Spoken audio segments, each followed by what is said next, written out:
Hello, everyone. Welcome back to yet another political episode. So, we have to talk about New York. So, New York has currently done their primaries on Tuesday. United States Senate specifically, we have Kirsten Gillibrand facing off the Republican nominee, Mike Sapraicone. Mike Sapraicone is aiming to do a little bit better than his previous predecessor when it comes to the previous nomination, Sheely Farley, who ended up disappointingly got 33% of the popular vote, as Kirsten Gillibrand almost reached 70% of the popular vote. Reason why Mike Capricorn, I'm hoping, will do a little bit better is because Kirsten Gillibrand has a lot of people refusing to endorse her. A lot of people that have formally endorsed her previously are sticking up against her, including Jamal Bowman and Alexandria Ocasio-Cortez, who are simps for, as you know, Palestine. Kirsten Gillibrand is a strong Israel supporter, and a lot of these progressives have made it clear that they're not going to back her because of that. That said, despite New York having a strong Jewish population, there have also been numerous amounts of Muslim communities in the city and the state also. So, interestingly enough, I am expecting Mike Sapraicone to do better. He's not going to win, of course. He's not going to win.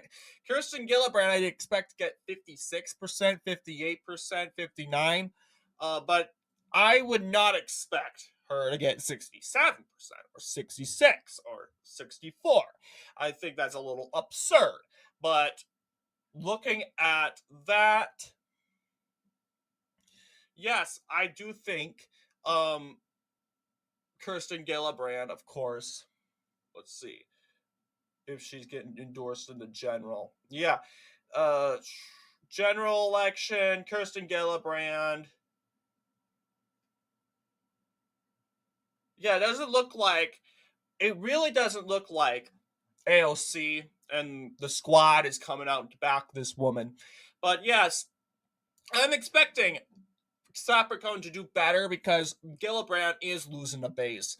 And I think that is, of course, very impactful, especially when it comes to going into these elections. So, going back from that, we're going to be talking about, yes, there's nothing much really to talk about. So, other than Gillibrand won the election unopposed, Michael Sapraicone won unopposed, um, carrying, I would assume, every county. There's at least one person expectedly that would vote regardless. That would, if he's running unopposed or not.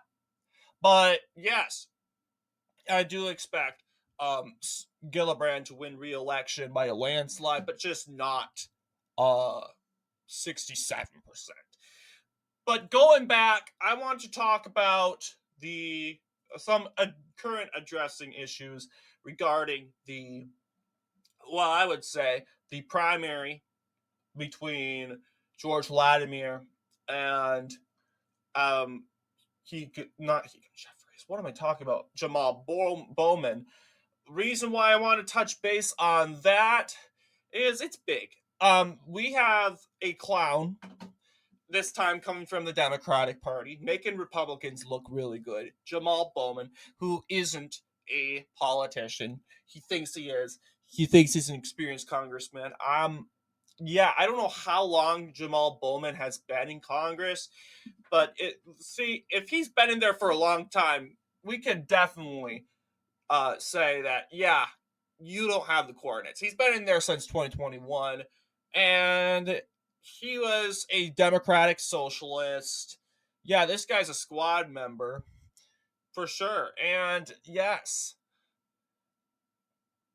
this guy's ridiculous. This guy does nothing but scream in people's faces if they disagree with you. How dare you disagree with Jamal Bowman? How dare you? You're a racist. You're a racist. Like, you get into a altercation with, as you know, your Republican colleague. You can't just sit down and have a grown-up conversation. You have to pull your toddler and 8-year-old behavior and scream in people's faces. Ridiculous. Like, yeah, this was specifically regarding the Covenant school shooting.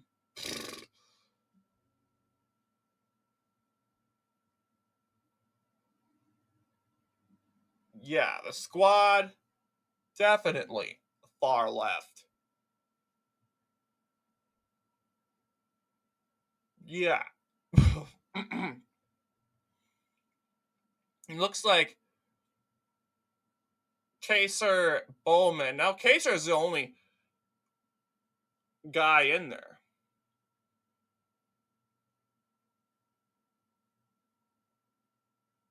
But yes, this is a far left group for sure. But yes. And on top of that, you go and pull the fire alarm and you literally obstruct of an official congressional hearing and obstruct chaos in Congress, and you go around and you go and victimize yourself when George Latimer points out how bad you are. You go and cry racism. And angry black man, what does that mean?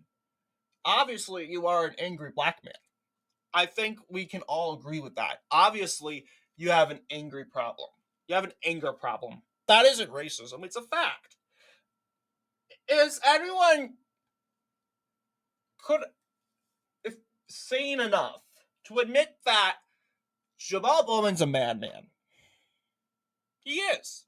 Someone that pulls the fire alarm in intention to obstruct proceedings in Congress is a madman. Someone who yells and screams in your colleague's face because you disagree with how guns in America are impacting America in general is a madman. And on top of that, you have a childish debate with George Latimer. You have days later, weeks later, after that debate, Jamal Bowman swinging his stool around like a literal stool, a chair, and flopping his arms like a bird in the Bronx rally. Like, what's he trying to do? How much Hunter Biden crack did you sniff up today? This guy is completely incompetent. Some people aren't called to be congressmen, and Jamal Bowman was clearly not called to be a congressman. And if he was, he would have won re-election. This is a far left district. And sure, a lot of this district has Jews in there. A lot of Jews. And Jamal Bowman foolishly decided to align himself. It's okay to be critical with Israel. It's okay to believe that what's going on in Israel is a genocide. But to go and justify Hamas and defend Hamas is foolish. And of course, Jamal Bowman not condemning the crimes committed by the Palestinians, because believe it or not, Israel's not the only one committing the crimes. Palestine is committing crimes too. Shows that you're biased. You just don't like Israel because it has a right-wing government. And is Palestine, which has a left-wing government, very socialist government, fills your narrative. So facts really speak. So what do you guys think in regards to our elections?